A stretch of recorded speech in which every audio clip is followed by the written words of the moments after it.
The first step in plein air painting, which is working out of doors, is to choose the subject.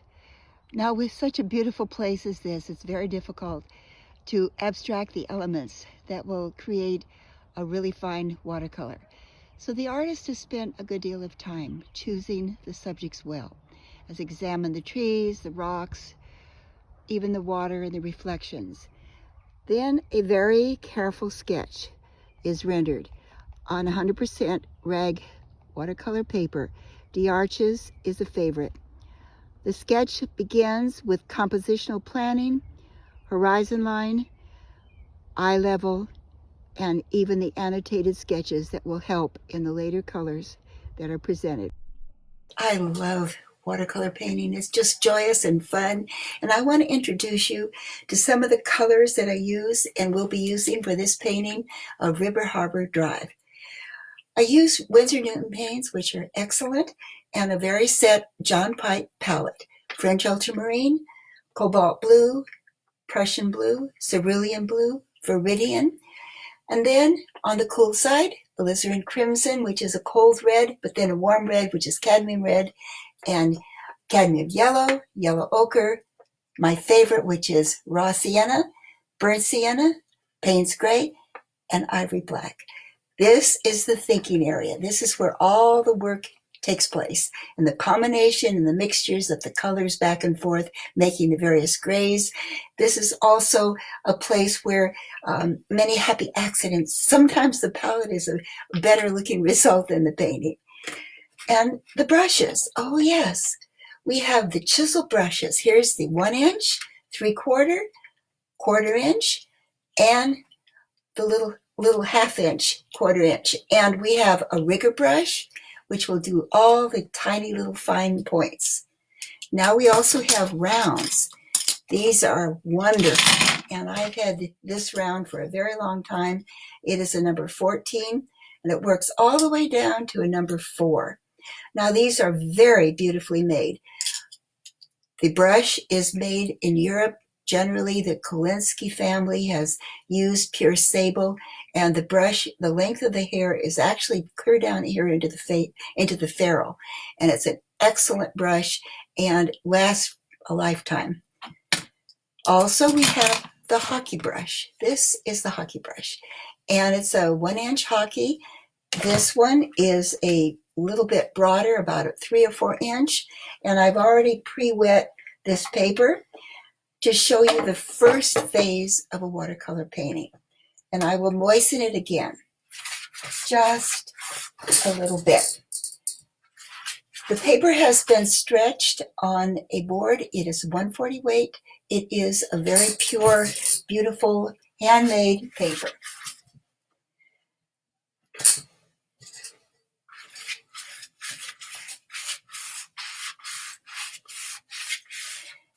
Oh, I forgot to show you my favorite.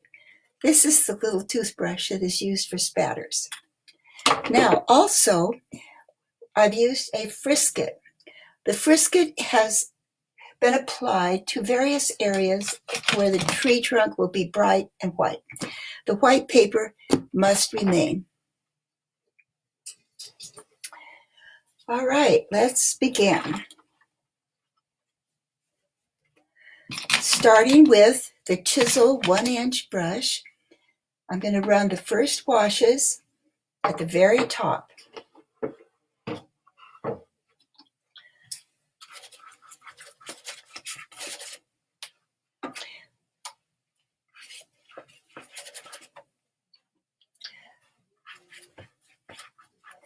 Now the warm underpainting begins at the horizon, and I've used a bit of alizarin crimson, and I will bring some of that down into the foreground. For the warmth, because warm comes forward. And remember, this is very light. This is a first wash. Touching this area will be the raw sienna, and it's the beach.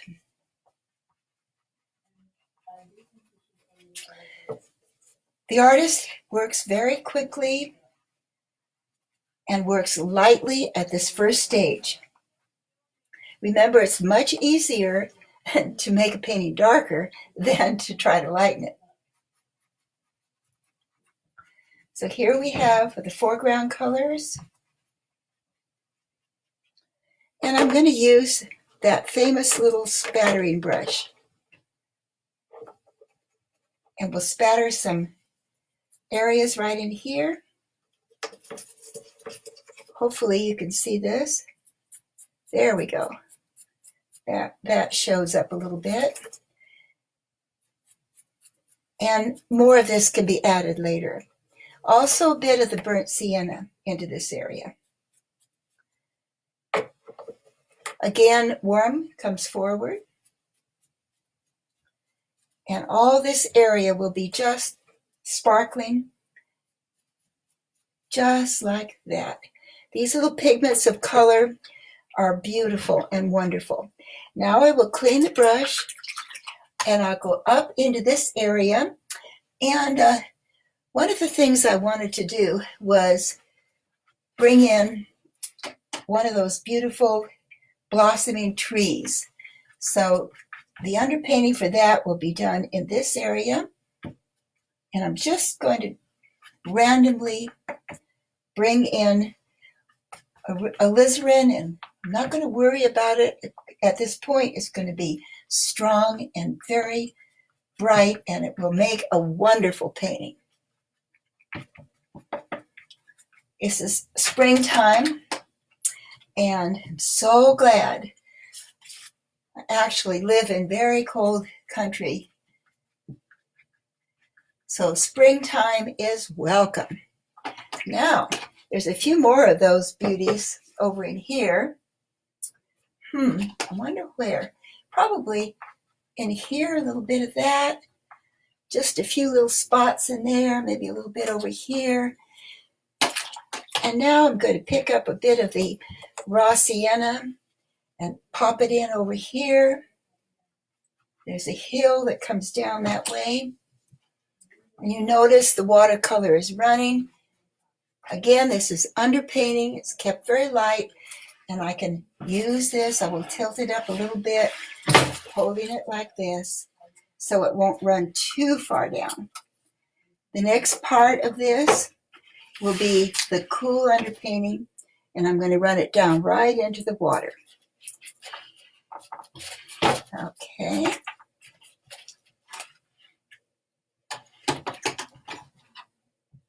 I'm going to come into Viridian Green, which will be right in this area.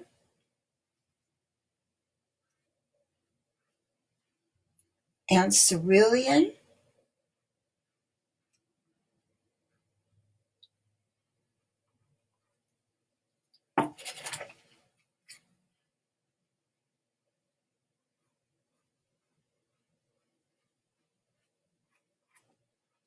There's high reflection.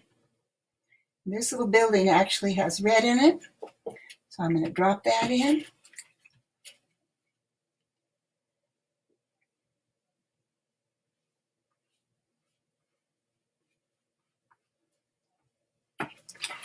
Now these are some of the colors that we're going to see in this very, very first setting. Allowing the colors to flow and run. It's going to be a wonderful picture, and I'm very excited about it. I'm so happy to be able to share it with you.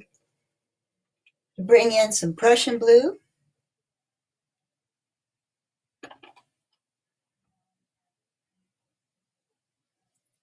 Right in here.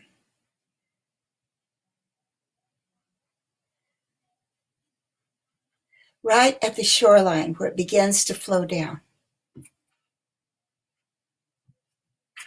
And I love this vertical because it just allows the color to cascade naturally.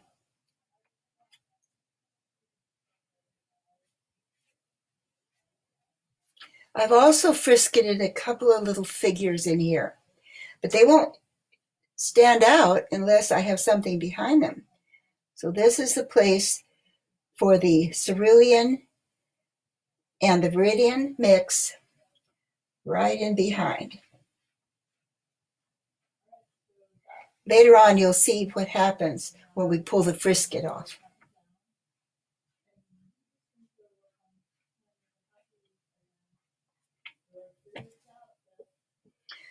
All right.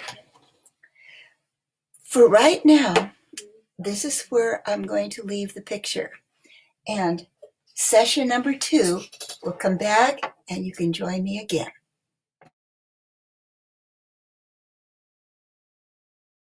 Right over River Harbor, and I'm so excited to share the second phase of this watercolor painting with you.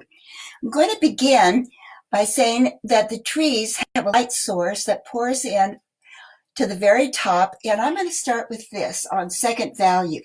Now, using cadmium yellow, and I'm going to then grace that with Prussian blue, and it makes an absolutely beautiful green. And I want to keep this still a little bit on the light side, because remember what I said on the first steps, you can always make a painting darker, but you absolutely have a hard time if you want to make it lighter. So here we go, and I'm adding all of these nice yellow strokes, and they're going to be in sequence, kind of like a little parade of light.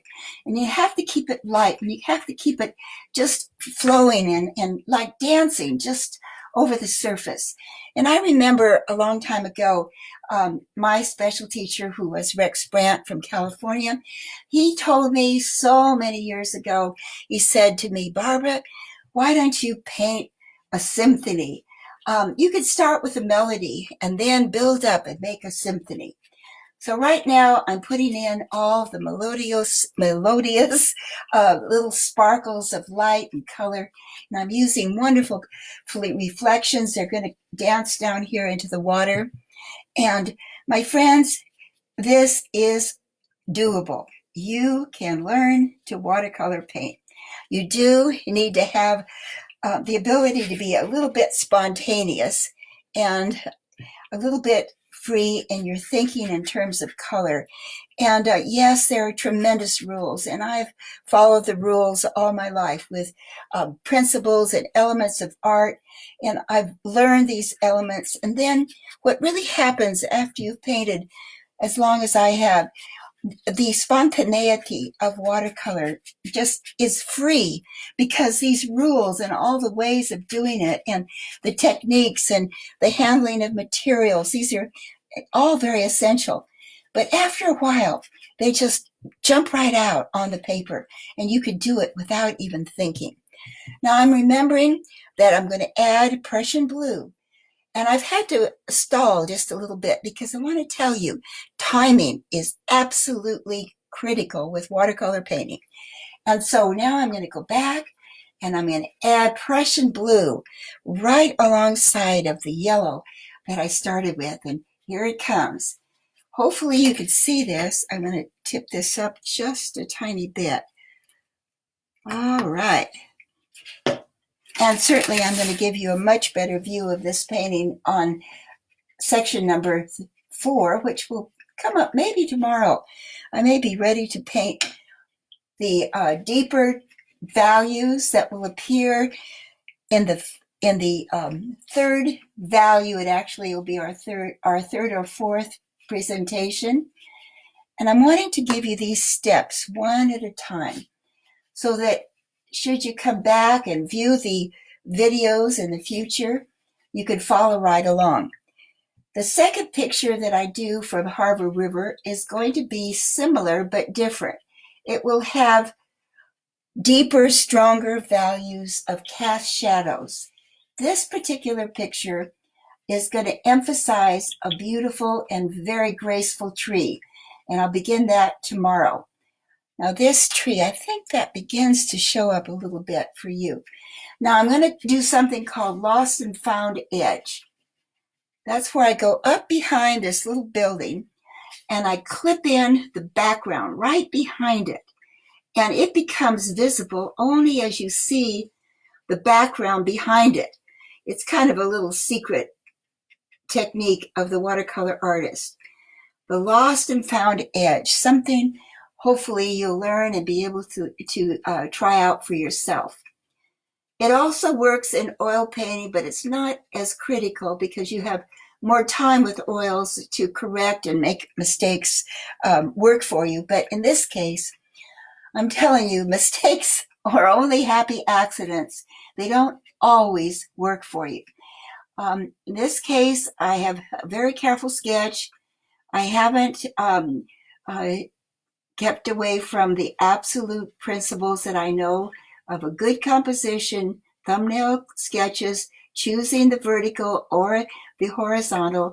I also have carefully sketched these trees, and they're all very similar, and they all repeat each other in a pattern. And in the final value, which is coming up, as I said, tomorrow probably, when I get back to this picture, I have to let this dry first, or else I would just, it's hard for me to stop painting. I love to paint when I get started, but I know that I have to stop in order to allow this to dry and settle in, and then do third value, and it'll really punch it out.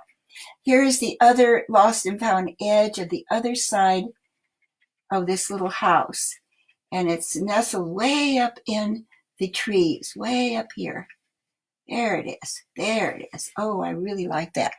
And of course, it has a burnt sienna roof. And it is also of a deep burnt sienna.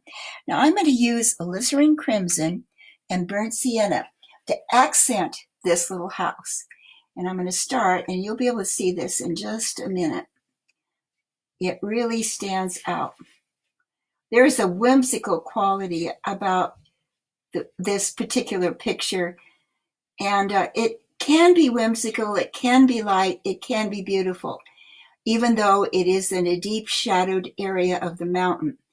But when you go back to it many different times a day, you will begin to see the change, what light does, the atmosphere. Everything is different. You could paint the same scene 5 or 6 different times and have 5 or 6 different paintings. It all depends upon the mood and the light and the dark that create certain moods. Now I'm going to put the roof in on this little house, and you're going to see it very clearly. And absolutely, it is beautiful and bright. It's just like that. All right. Now I'm going to come down into the layer that is just below this little house and bring in a little deeper green, and it should work very nicely right in here. Oh, I'm sure can you see that? Yeah, there it goes. There it goes. And I hope my hand doesn't get in the way as you can see this begin. This is a lot of fun. It's wonderful to have my students right here in my studio. I miss that, but we will fly again. Yes, we will. We will fly again.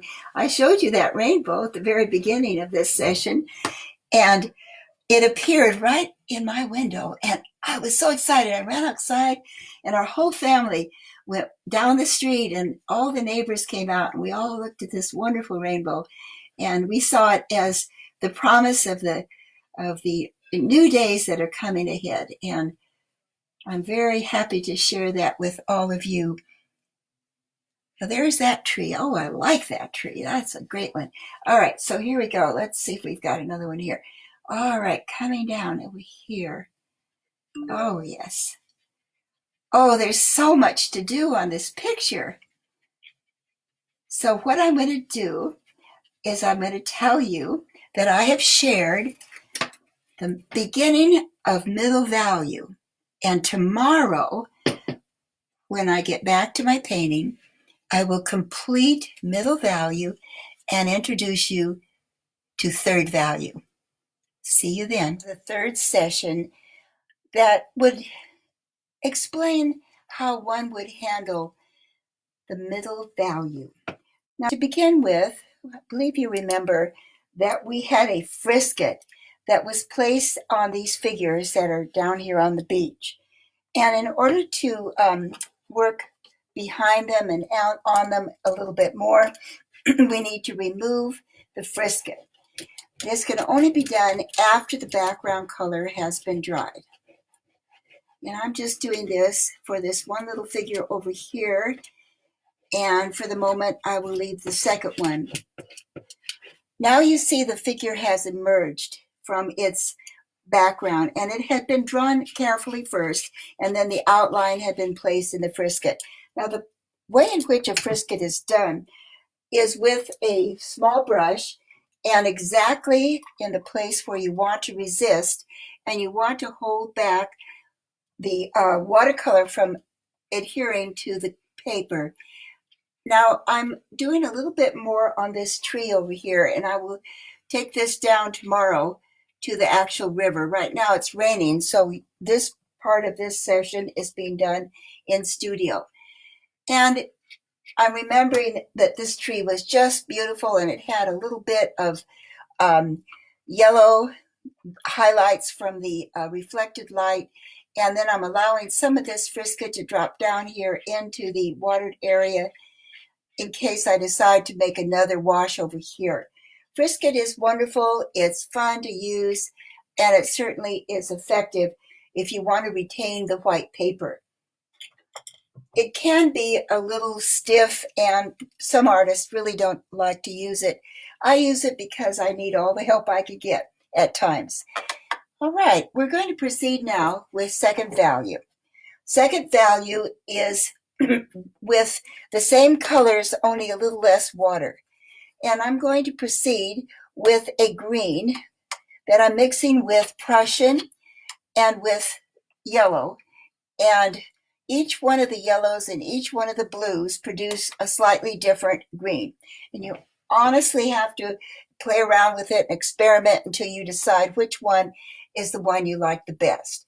And I'm going to try this with Prussian and bright yellow because it will enhance this section of the painting. I want to draw the eye over to this area with the bright lights that are going to be here with the yellow that is sparkling on the trees.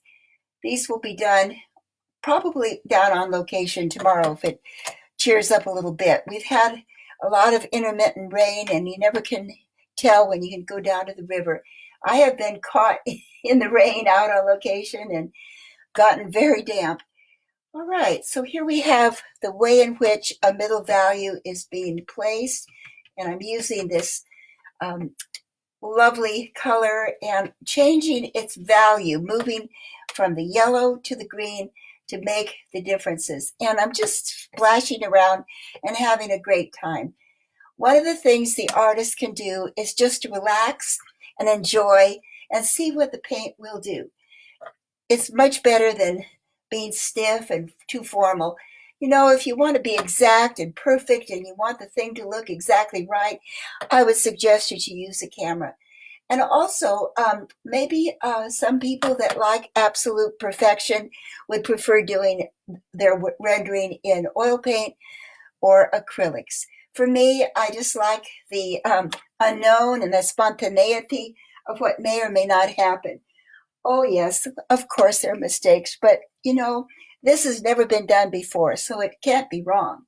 Now I'm going to take off some of the frisket from this area in here to let you see how those trees just began to pop up.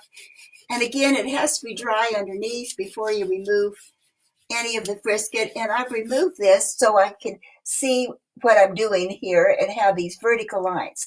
There is a strong grid. This is the vertical and the horizontal, and it produces a wonderful foundational point for the painting. The tree that will be done on location, as I said, tomorrow, probably, if it's not raining, will be on a curvilinear, and I will like that very much. Now, pretty much satisfied with this area of the picture. I haven't time today to go back into it. I want to show you more of the middle value. And besides, some of the darker value will come into the next wash and the next rendering. So I want to leave those highlights and specifics for the details. Now I'm going to come back down to the beach and show you something of the way in which these colors are just cascaded down. And this, of course, is you wet it first, and then you drop in the color. And I'm using raw sienna, which is a perfect sand color, and I'm just letting this come easily down into the foreground. Also, I will add to that just touches, little bits of blue, and let that mingle and produce a pale, pale green. I like this a lot. It's a wonderful way to have a crisp, clean painting. We've done a lot of open washes, and now this is time for clean, wet onto dry. The first washes are wet into wet. The second washes are wet into dry. Now, behind this little cabana, which is right on the beach, will be some more greens and more trees, and it will have a lost and found edge, just like the other house up higher on the hill. However, I don't want to do that yet because I don't really know how the greens of this tree are going to work, and I may need this area to be left a lot more warm in tone. The watercolorist works from warm to cool, light to dark, bright to dull. You alternate these concepts, and these are principles of art. And when do we do it? We do it as you feel you should do it. And honestly, I can hardly say it any differently than that. Watercolor is very spontaneous, and you feel the right thing to do. It's almost as though the picture itself can speak. And a lot of times I say this to my students, and they don't quite understand until they get into that position themselves, and they say, yes, the painting is just crying out for a little bit more in this area and a little bit more in that area, a little bit warm here and a little bit cool. Now I'm just bouncing back and forth between French ultramarine and burnt sienna in order to render the rocks in the foreground. And I'll place the color there, and then I'll take a little bit of the French ultramarine into the crevice, and then go back this way and just dance across the surface. Later, I may come in with dry brush and do some texturing on these rocks because they're close to the shore. But the further away you get from the foreground is where you actually limit your details, and it becomes more just a shape and a suggestion and a color that you drop in. And again, it's warm and cool, light and dark, dropping your colors in very openly and very freely. One has studied the shape of rocks, so it's not a hard thing to place them and to set them into position. And that's what I'm doing now. This is middle value. I'm not going to try to come into the dark, sharp things. I will do that with a rigor and probably do that as I'm doing this part of the tree. Then I'll come in with the accents and make these really pop. Also, in this area too are the weeds, and they will be done like this, and they'll be done in the final section. I really don't want to get them in the way yet because I haven't finished middle value yet. All right. As far as what I wanted to show you for the second part of the third session, pretty much that's what I wanted to accomplish today.